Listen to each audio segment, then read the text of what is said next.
Assalamualaikum warahmatullahi wabarakatuh. Selamat pagi kepada dosen pengampu kami yaitu Ibu Muyasarah SSMPD dan serta teman-teman mahasiswa yang berbahagia.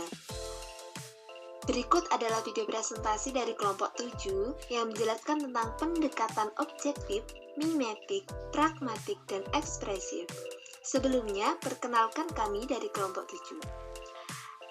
Anggota kelompok 7 yaitu Khairun Nisa, Fitriatul Lailiyah, Rizka Ayu Oktaviana, dan Santika Dewi Lestari. Baik, kita langsung mulai kepada penjelasan yang pertama yang akan dijelaskan oleh Santika Dewi Lestari. Mulai pada materi yang pertama adalah pendekatan objektif. Pendekatan objektif adalah pendekatan yang memberi perhatian penuh pada karya sastra sebagai struktur yang otonom. Karena itu, tulisan ini mengarah pada analisis karya sastra secara strukturalisme, sehingga pendekatan strukturalisme dinamakan juga pendekatan objektif. Penerapan pendekatan objektif dalam menganalisis karya sastra dalam hal ini puisi dapat diformulasikan sebagai berikut. Untuk yang pertama adalah mendeskripsikan unsur-unsur struktur karya sastra. Yang kedua, mengkaji keterkaitan makna antara unsur-unsur yang satu dengan yang lainnya. Yang ketiga, mendeskripsikan fungsi serta hubungan antar unsur intrinsik karya yang bersangkutan. Yang selanjutnya adalah langkah-langkah menelaah puisi dapat melalui tahap-tahap yang dikemukakan oleh Waluyo. Yang pertama, struktur karya sastra. Yang kedua, menentukan penyair dan kenyataan sejarah. Yang ketiga, menelaah unsur-unsur. Yang keempat, sintetis dan interpretasi. Selanjutnya, menurut Jojo Suroto, mengemukakan analisis strategi pemahaman puisi. Strategi tersebut dimulai dengan yang pertama, pemahaman makna kata. Yang kedua, pemahaman baris dan bait. Yang ketiga, pemahaman totalitas makna. Pendekatan mimetik. Pendekatan mimetik adalah pendekatan yang mengkaji karya sastra berkaitan dengan realitas atau kenyataan. Mimetik dalam bahasa Yunani disebut dengan tiruan. 1. Teori pendekatan mimesis. Dasar pertimbangan pendekatan mimesis adalah dunia pengalaman, yaitu karya sastra itu sendiri yang tidak bisa mewakili kenyataan yang sesungguhnya, melainkan hanya sebagai peniruan kenyataan. Abrams 1958. Secara konseptual dan metodologis, bahwa pendekatan mimesis menempatkan karya sastra sebagai 1.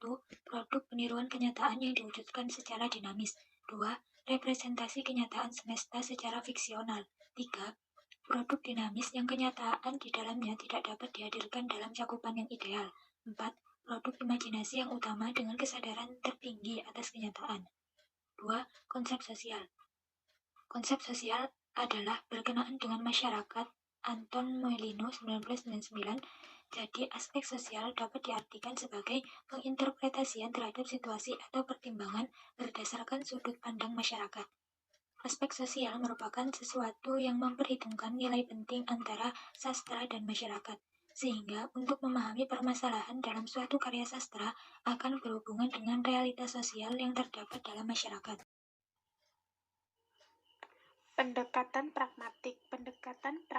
Pendekatan yang dalam bahasa Arab disebut akda adalah seperangkat asumsi berkenaan dengan hakikat bahasa dan hakikat belajar mengajar bahasa. Batasan atau pengertian pragmatik dari berbagai sumber diantaranya, pragmatik menelaah ucapan-ucapan khusus dalam situasi-situasi khusus dan memusatkan perhatian pada aneka ragam cara yang merupakan wadah aneka konteks sosial. Pragmatik bukan saja menelaah pengaruh-pengaruh fonem, supersegmental, dialek, dan register, tetapi memandang performasi ujaran pertama sebagai suatu kegiatan sosial yang ditata oleh aneka ragam konvensi atau persetujuan sosial.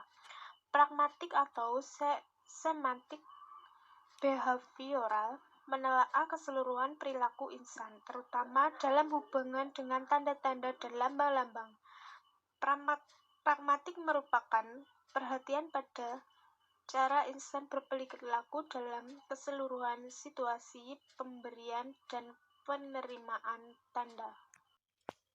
Pendekatan ekspresif. Penekanan aspek ekspresif karya sastra telah lama dimulai pada masa Yunani dan Romawi. Penonjolan aspek ekspresif karya sastra telah dimulai seorang ahli sastra Yunani kuno, yaitu Dionysius Cassius Longius. Menurut Longius, di dalam bukunya yang berjudul On the Sublime, karya sastra harus mempunyai gaya bahasa yang baik, mempunyai falsafah, pemikiran, dan persoalan agung yang penting, harus mempunyai emosi yang intens dan terpelihara, serta tahan menghadapi zaman.